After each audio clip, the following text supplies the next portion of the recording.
But first, I want to get started here. I looked at the NFL over-unders. Okay, Cowherd did his last week, and I've identified 4 opportunities to bet on for the upcoming season. Now, we'll have someone come on final hour and dispute my picks. He's a really sharp bettor.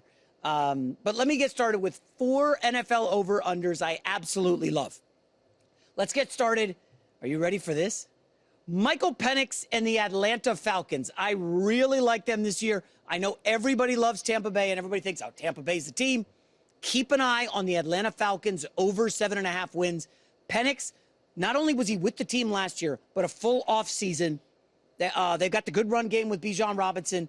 I think they'll probably get him another weapon in the draft. Pitts is sticking around at tight end. And I looked at the schedule. Guys, they play the NFC West and the AFC East, right? And you're like, oh, that's not that easy. Well, then you drill down a little further.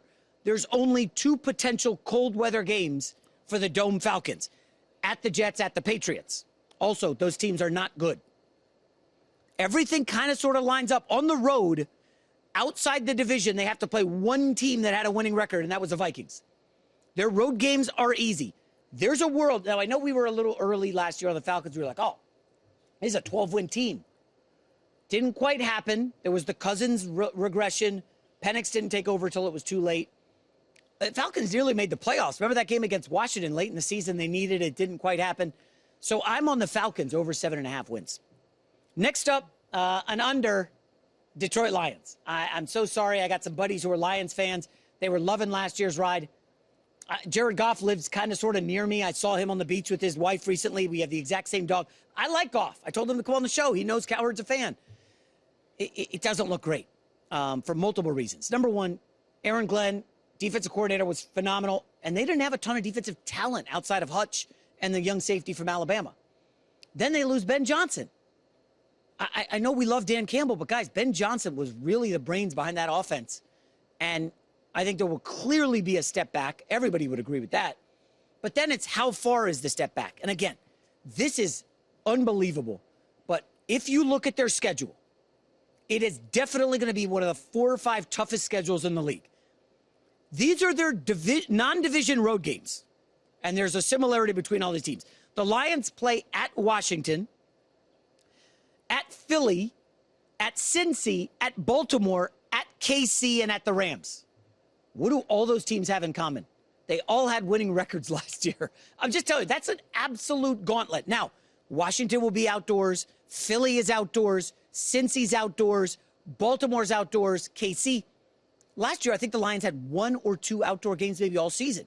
If these fall in November, December, we'll see how it goes for the Lions. But I'm taking the under 10.5 for Detroit. Next up, Seattle Seahawks, going under on the Seahawks as well.